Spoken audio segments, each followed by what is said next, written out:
Bueno, hola, ¿qué tal? Buenas tardes. Gracias por participar de esta charla. Mi nombre es Carlos Iguarán, trabajo en ASAP en el equipo de Machine Learning Engineering, y la idea de la charla de hoy es contarles un poco cómo la ingeniería de software es un aspecto fundamental y es la pieza clave para tener éxito deployando modelos de vuelta de Machine Learning. Para los que no conocen ASAP, somos una empresa de producto, una empresa B2B, cuyo objetivo es aumentar, mejorar el trabajo de equipos de venta y equipos de atención al cliente, que en general trabajan vía call centers.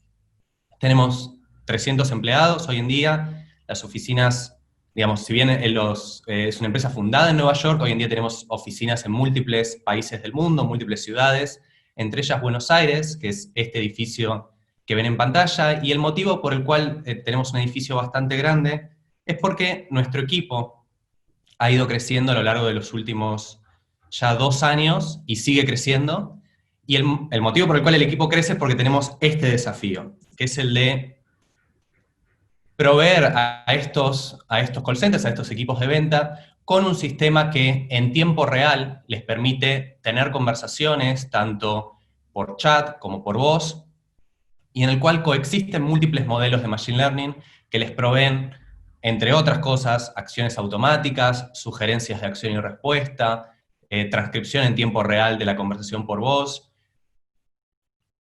Pero, digamos, lo importante y a lo que quiero ir hoy es cuáles son las complejidades, cuál es realmente el desafío para poder tener todos estos modelos en producción que dan recomendaciones en tiempo real. Para eso voy a contarles un poco de qué se trata, qué implica tener modelos en producción, qué diferencias hay entre los sistemas con Machine Learning y sin él, complejidades que tienen los sistemas cuando se le agrega Machine Learning y cómo hacer experimentación de nuevos modelos y qué estrategia seguir para hacer esto de manera orgánica, así como también algunas conclusiones y para mí, algunos takeaways del área, está bien, de esta área que está surgiendo.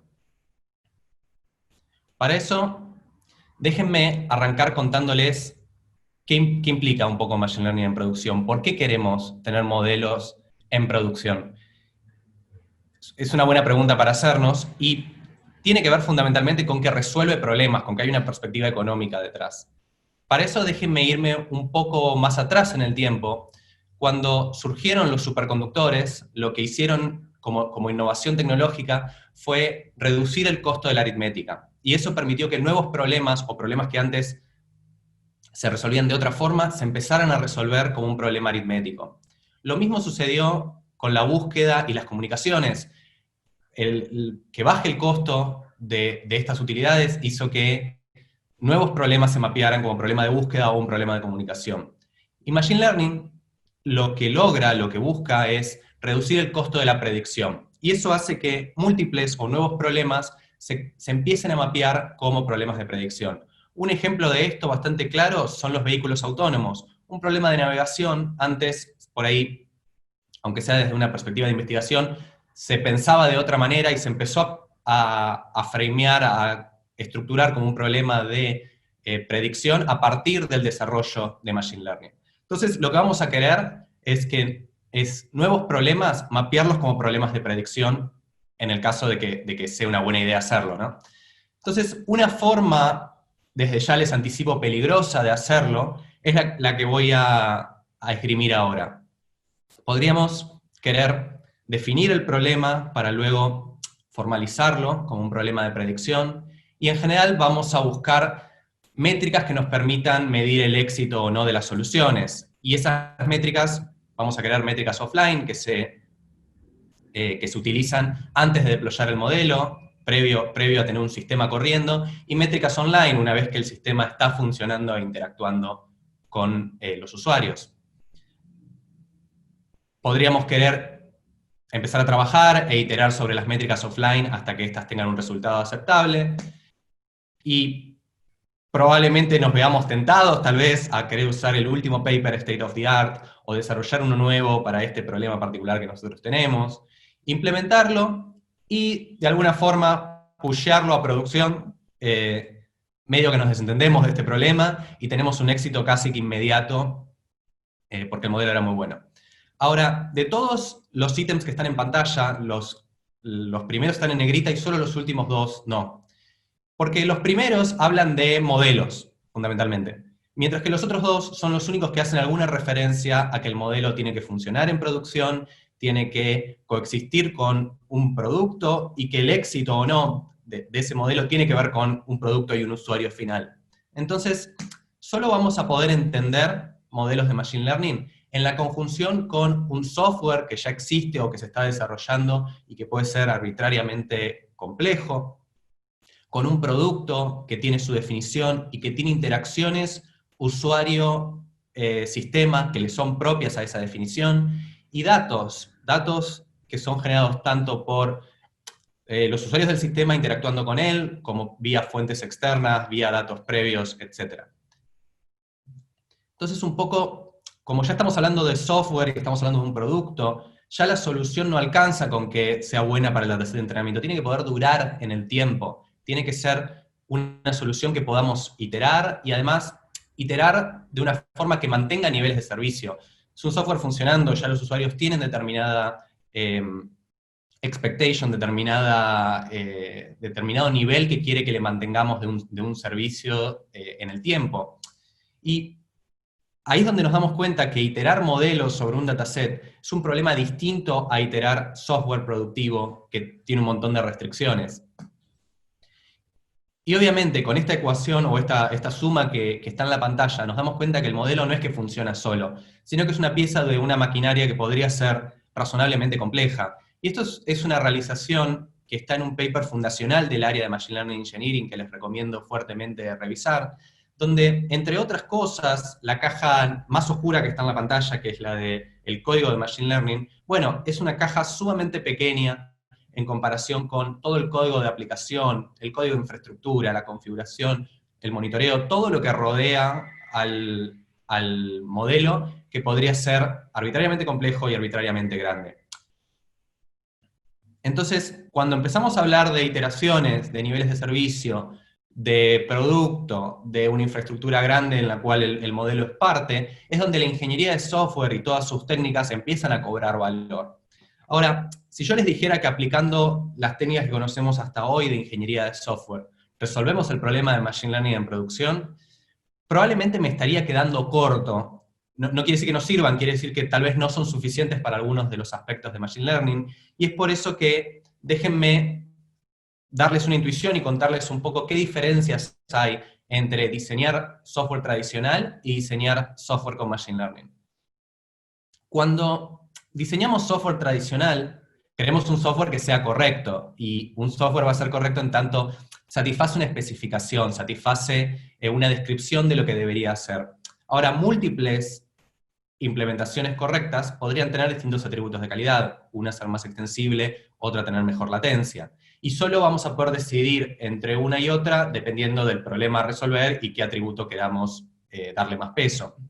Finalmente, el comportamiento de estos software está dado por el código que lo implementa, y en general consideramos que en menor medida por la configuración. Pero eso define lo que hace el software. Y para poder desarrollar este tipo de soluciones con calidad, es que a lo largo de la historia se han ido desarrollando un montón de técnicas que han sido, sobre todo, maduradas en la industria y utilizadas en la práctica, y hoy en día desarrollamos software con razonable calidad. Todo el tiempo estamos usando software, todos los días. Desde information hiding en los 70s, refactoring en los 90s, los principios sólidos que, digamos, fueron madurando en el tiempo y tal vez se formalizaron, se escribieron todos juntos en los 2000, el testing piramidal, son todas técnicas que se fueron madurando en el tiempo, y esto es sumamente importante. Su utilidad práctica se ve en el tiempo, cuando no son parte de una tecnología específica, sino que trascienden a las modas de las distintas épocas.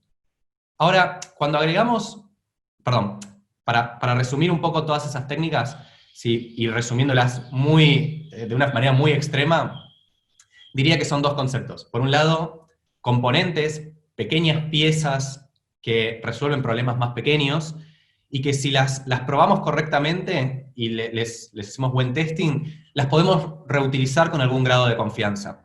Y estas piezas se conectan vía conectores o contratos de una forma que les es propia. ¿Está bien? Entonces, entendiendo cómo dividir el problema en subpartes y cuáles son los contratos, podemos probar la correctitud de las piezas y luego probar la correctitud de la integración. Entonces, ese es, si tuviera que resumir muy fuertemente cómo diseñar software sin Machine Learning, diría que estos son los dos conceptos fundamentales. Ahora bien, cuando agregamos, ahora sí, Machine Learning, la correctitud empieza a ser dependiente de una métrica. O sea, el software es correcto en tanto posee cierta métrica que cumple con un mínimo que lo hace útil. Y los atributos de calidad, a todo lo anterior, se suman atributos propios de los modelos, como puede ser el sesgo, la interpretabilidad de las predicciones. Si el modelo produce un resultado, pero yo no tengo manera de explicar por qué lo hizo, bueno, será un trade-off que hay que tomar dependiendo de la aplicación a implementar. Y el comportamiento ya no es solamente el código que implementa el sistema, sino que además se agregan 3 patas que son muy propias de Machine Learning, como puede ser la arquitectura del modelo, la configuración, que empieza a ser sumamente importante, no va a ser igual el comportamiento con regularización que sin regularización, los datos que podrían tener sesgos, podrían tener baja calidad, ruido, etc. Y no solamente todo esto que les estoy nombrando, sino que además que el hecho de que sea dependiente de una métrica y dependiente de datos, ¿está bien?, hace que las dependencias a nivel de sistema se vuelven fundamentales y empiezan a afectar el comportamiento unitario. Ya no es tan fácil hacer lo que les contaba antes de partir en subproblemas y depender de contratos. Y para entender por qué sucede esto, es que les voy a explicar un poco algunas intuiciones de las complejidades que tienen, intrínsecas que tienen estos sistemas con Machine Learning. Y para eso, lo importante que hay que entender es que, digamos, los sistemas con Machine Learning son una combinación de un montón de componentes, pero que la correctitud de algunos componentes, en particular los modelos, solo se puede entender en conjunción con todo lo otro, y eso es lo que los hace difíciles de asegurar su calidad. Para eso déjenme hacer entonces una caricatura súper simplificada de cuáles son las complejidades a nivel sistémico que tienen, que podrían afectar los modelos. Piensen que vamos a tener alguna UI, esta es la de ASAP, pero podría ser cualquier otra, y para poder servir las predicciones va a haber uno o múltiples llamados a modelos de backend, a servicios de backend, que eventualmente delegan, una vez procesados los features, delegan en un servicio que tiene dentro un modelo de Machine Learning. La respuesta de ese llamado termina siendo reflejada en la UI y en alguna parte de la infraestructura, no importa dónde, se generan métricas que van a parar a dashboards y se generan eventos que van a parar a bases de datos, que podríamos luego querer reutilizar tanto para hacer analytics como para reentrenar potencialmente algún modelo. Entonces, ¿cómo afectan las distintas piezas el resultado de la predicción? Por un lado, la UI, que si tiene cualquier problema de usabilidad, eso va a afectar totalmente la métrica de la caja que dice Machine Learning Service. Entonces la correctitud de esa caja depende totalmente de la correctitud de la UI. Lo mismo los múltiples servicios de backend. Cualquier preprocesado erróneo que hagan de los datos afecta al modelo Machine Learning. Ejemplo, por ejemplo, una fecha. Una fecha y una API que tiene un parámetro por default y siempre devuelve la fecha del inicio de epoch. Eso va a ser difícil de atrapar por el modelo de Machine Learning y va a hacer que las predicciones potencialmente sean muy malas. Lo mismo los eventos, cualquier tipo de falta de calidad de dato faltante, etcétera, etcétera, etcétera, puede afectar totalmente el reentrenamiento de nuevos modelos. Ni hablar cuando, por ejemplo, adentro de las otras cajas de backend o dentro del propio servicio, hay múltiples modelos que se encadenan entre sí. La predicción de un modelo podría ser un feedback loop podría ser utilizada por el modelo del que les estoy hablando y generar un feedback loop que si uno baja su calidad porque hay un cambio de distribución, baje la calidad del otro. Entonces, es sumamente importante entender que Machine Learning Engineering va más allá de la caja del servicio de Machine Learning. Hacer testing de usabilidad, entender el comportamiento de los usuarios, lo mismo, hacer test de todas las APIs de backend, todos los invariantes de datos que se puedan asegurarlo lo más temprano posible, porque el servicio de Machine Learning puede llegar a ser razonablemente frágil a cambios en todas esas cosas. Con esto creo que intuitivamente quedaría razonablemente claro que resolver el problema offline, resolver el problema con un dataset de entrenamiento, no implica para nada resolver el problema online de un sistema corriendo.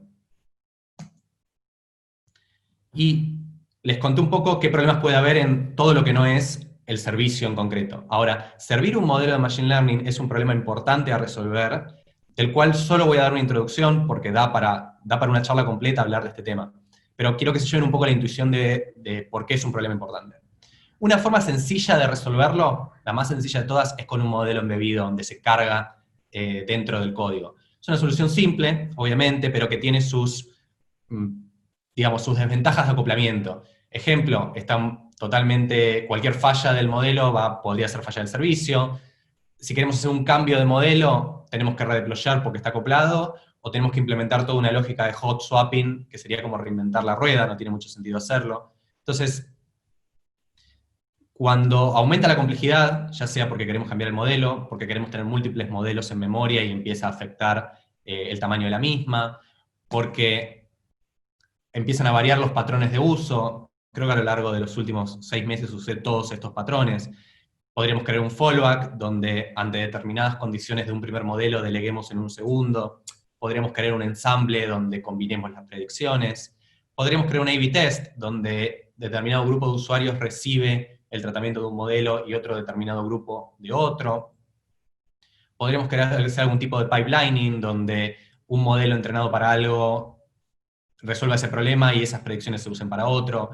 Es decir, podría haber un montón de combinaciones. El punto es que Serving es un problema importante para el cual la comunidad está desarrollando hoy en día soluciones específicas, pero es fundamental en todas las aplicaciones monitorearlo. Queremos entender en todas estas combinaciones de modelos y distintas iteraciones de modelos, efectivamente, qué predicciones, qué sanidad tienen las predicciones que está realizando, y poder trazarlas, poder entender, dada una predicción, bueno, qué combinación de modelos y qué combinación de código, dataset y configuración produjeron esas predicciones.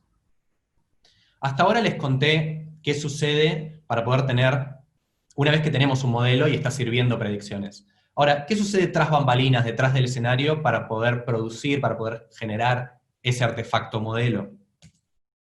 Por un lado, los data, y por otro lado los training pipeline, que son dos piezas de software fundamentales y que se repiten en todas las organizaciones. Y sirven para, a partir de fuentes de datos, entrenar un modelo y generar un artefacto.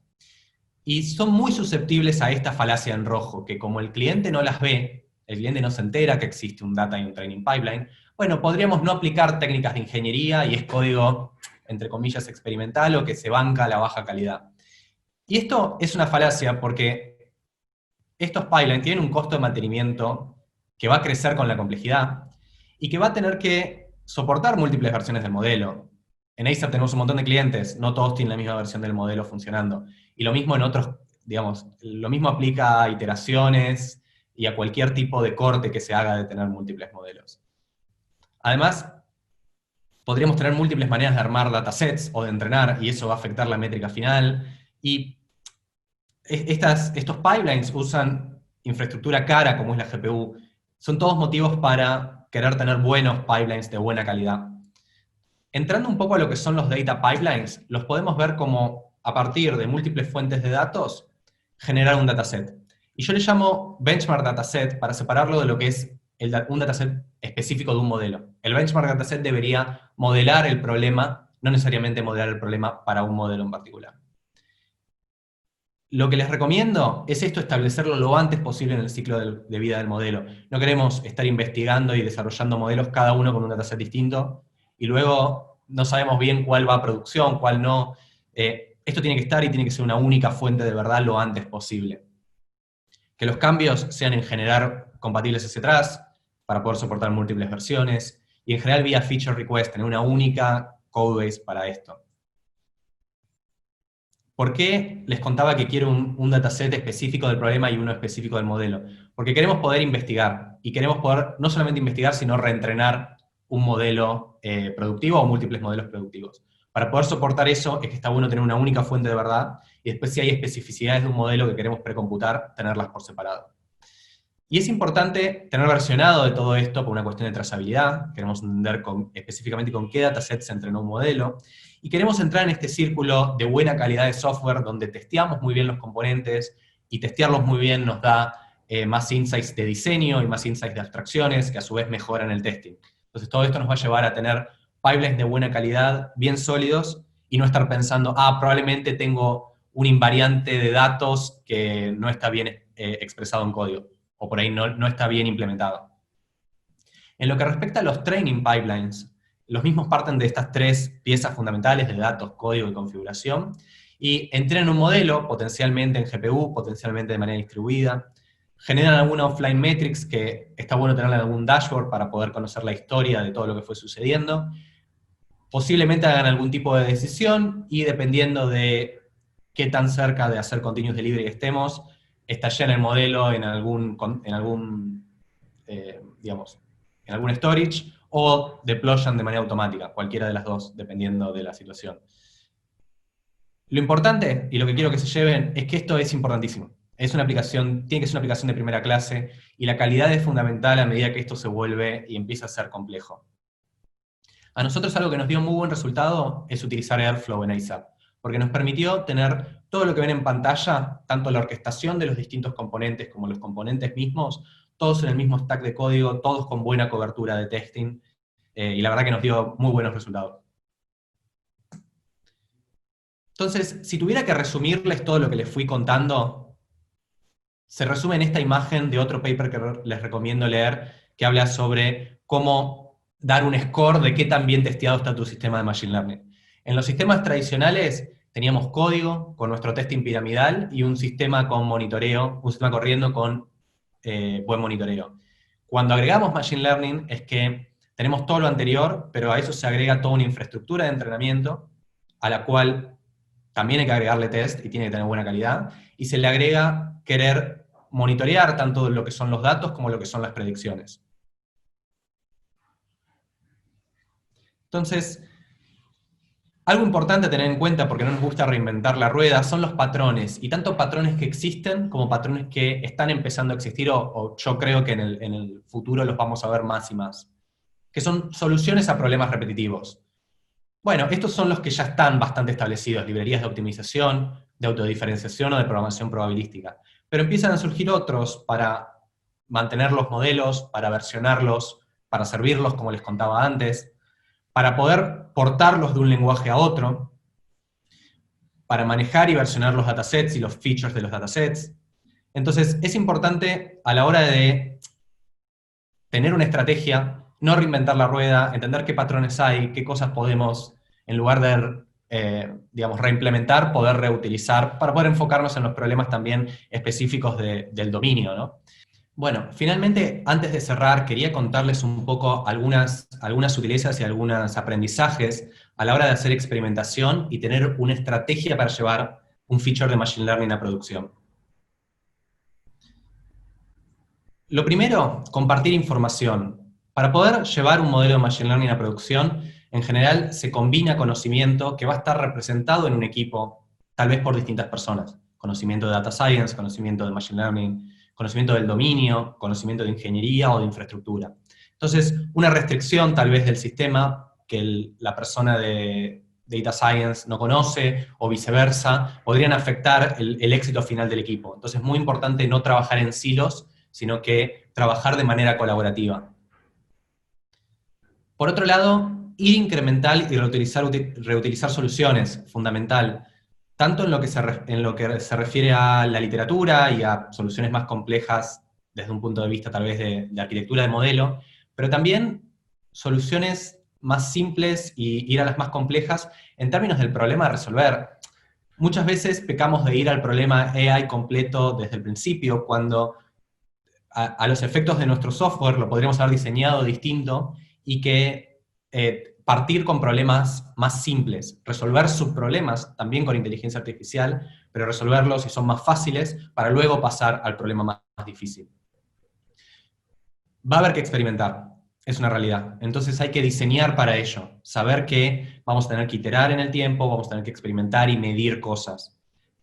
Hay que diseñar para experimentar, pero por más bien que diseñemos, tenemos que saber que experimentar tiene un costo. Agregar un feature a uno de los servicios de backend, en general va a tener costo, no hay manera, es muy difícil diseñar para todos los posibles features que haya que agregar. Entonces, muy importante entender eso, entender que si aceptamos una solución como buena y la vamos a mantener en el tiempo, eso también tiene un costo. Entonces, ser muy hábil a la hora de, ante un incremento de la métrica offline, sopesar si tiene sentido hacer un experimento online, si realmente vale la pena y vamos a querer pagar el costo a la larga.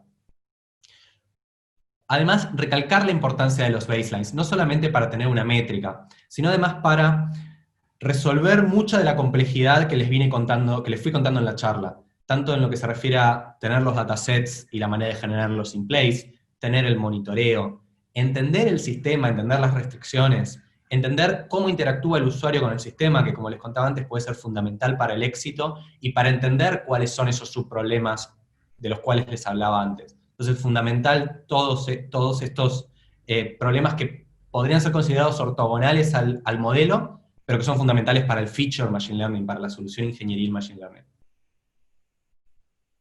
Entonces, ¿qué es lo que quiero que se lleven de esta charla?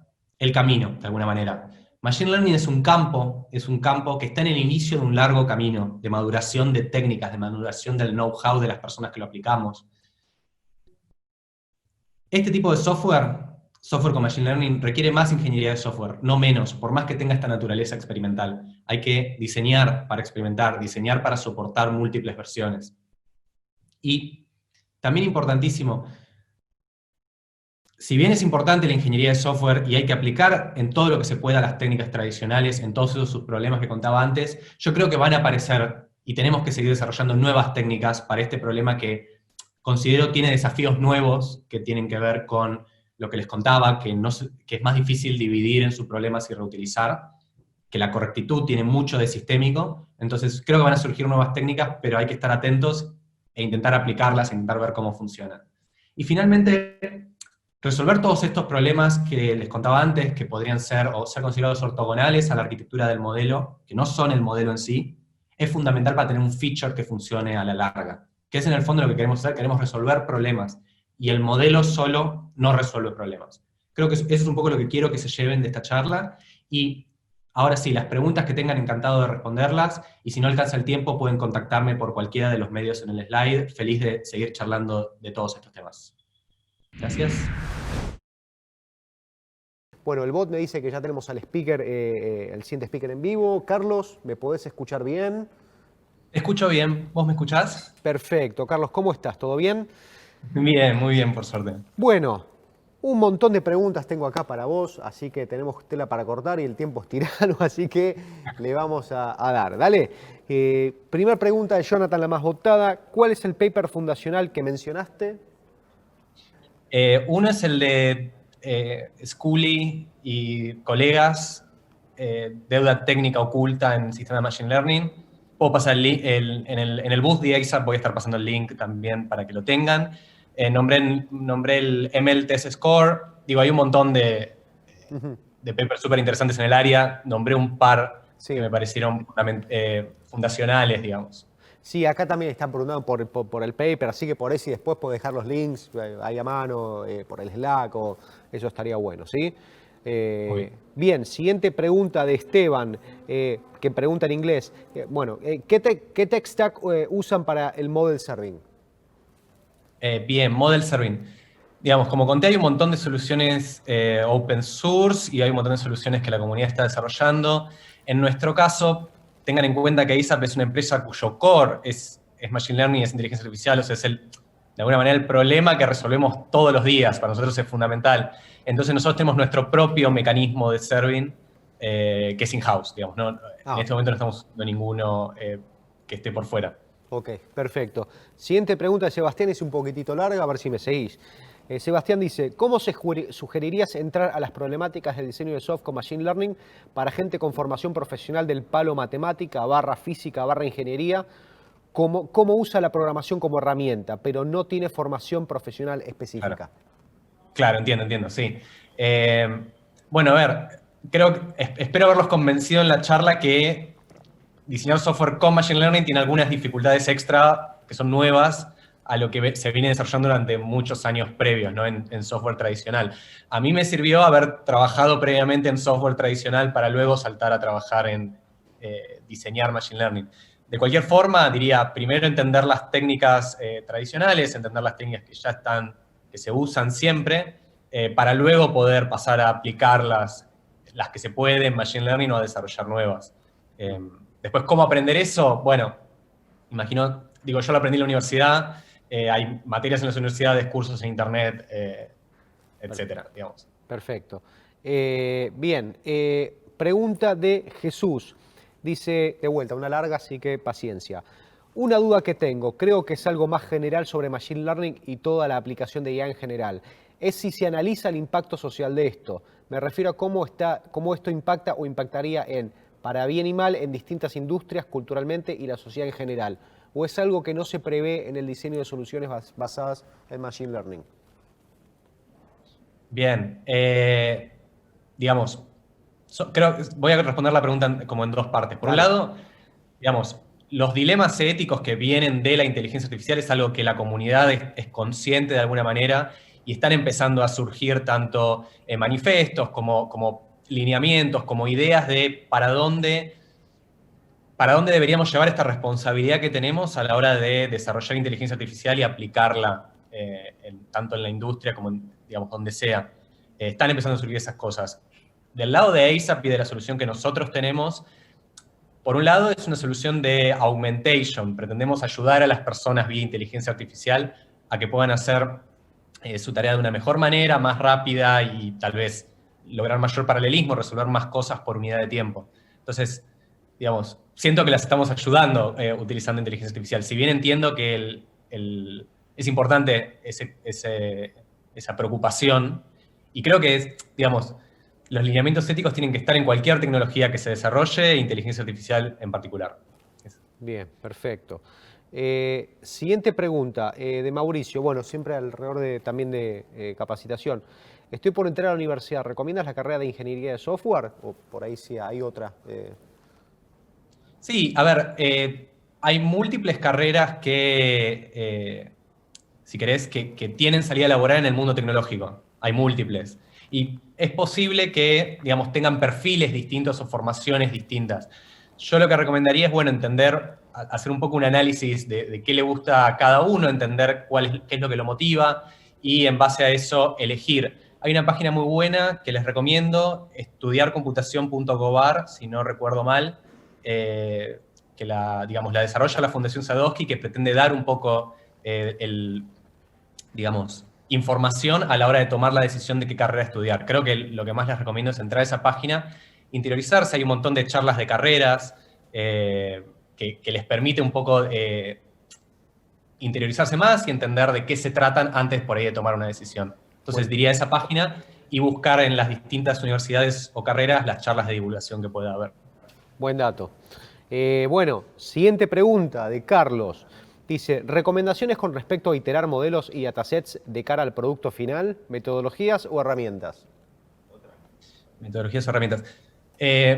A ver, no sé si le pondría un nombre, digamos. Lo que sí recomiendo es, si querés, intentar hacer un continuous integration aplicado al machine learning. ¿Qué quiere decir con esto? Intentar que, digamos, tener artefactos tanto de los datos como del código, como del modelo entrenado, que si querés tener la referencia para cada dataset, que cada dataset tenga su versionado, que puedas saber a partir de un modelo con qué dataset fue entrenado, poder generar los datasets de manera automática, entrenar de manera automática para poder deployar. Me parece que hay, si querés, no sé si ponerle un nombre, pero diría, hay un montón de buenas prácticas que podés usar para que todo sea reproducible, para que todo sea, para entender cómo se construye el artefacto final del modelo. ¿Está bien? Perfecto. Siguiente pregunta de Pablo. Dice, ¿usan exactamente el mismo código para las transformaciones a la hora del entrenamiento que en clasificación online?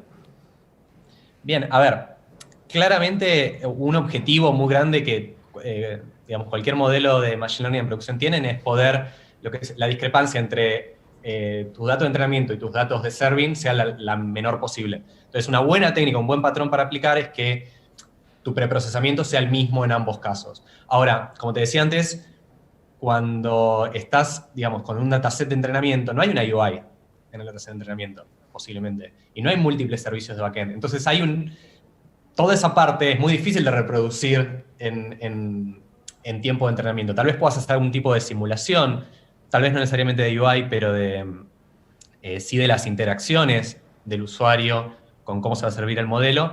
Pero bueno, hacemos lo mejor posible para que esa discrepancia sea la menor. Hay una parte que claramente no podemos resolver, que un modelo se entrena antes de deployarlo y deployado es otro comportamiento, ¿no? Eso nunca lo vamos a poder, imagino, 100% solucionar. Perfecto. Siguiente pregunta, y me dice, como follow-up de la pregunta de Pablo, Carlos pregunta, ¿cómo asegurar el código de los servicios del back y de Machine Learning para enviarlos desde un ambiente de testing y dev de modelo a un ambiente de producción? No sé si entiendo del todo la Sí, yo pregunta. tampoco, te la repito de vuelta, dale. Como follow-up de la pregunta de Pablo, dice, ¿cómo asegurar el código de los servicios de back y de Machine Learning para enviarlos desde un ambiente de testing y dev de modelo a un ambiente de producción? Está media redactada, media rara, ¿no? Sí, yo tampoco entiendo. Sí, no sé si la persona está y quiere repreguntar por ahí, reformulando la pregunta. Sí, no. La verdad que no sé si sigo. Sí, yo tampoco. Sí, no quiero contestar algo que tal vez no es lo que están preguntando. Listo. Siguiente pregunta de Hernán. ¿Podrías compartir algunos consejos para atacar el data drifting una vez que el modelo está en producción? Sí, ese es un gran problema. Para empezar, buen monitoreo. Buen monitoreo tanto de, si querés, de métricas de negocio, métricas de datos. Más allá de que por una cuestión de correctitud querrías métricas de sistemas, si querés. Pero fundamentalmente, digamos, como primer medida, eso. Y después hay técnicas del estilo data validation que buscan como intentar, tal vez esto no sería tan real time como podría gustarle, pero digamos, que pretenden entender si la distribución de un momento, de un snapshot de tiempo, en el que potencialmente entrenamos el modelo, se parece o cómo discrepa respecto de otro slot de tiempo que podría ser el de serving. Digamos. Eso sería como las dos. Digamos, el monitoreo y ese tipo de chequeos de invariantes de distribución también. Pero bueno, todo esto tiene un costo, por eso es que propongo primero el monitoreo, que tal vez costo-beneficio se basa en un montón de infraestructura ya existente, tal vez. Por eso lo recomiendo primero. Perfecto, bien. Te agradezco mucho por tu tiempo, Carlos Iguarán. Terminamos el Q&A de su charla El no tan secreto ingrediente para Machine Learning exitoso, Ingeniería de Software. Carlos, muchas gracias por tu tiempo. Lo pueden encontrar dando vueltas por Nerdearla. Saludame a la cámara, a toda la gente que se subió al Q&A. Bueno, gracias por participar del Q&A y voy a estar en el booth de ASAP. Pasen a charlar con nosotros, conmigo y con todo el equipo.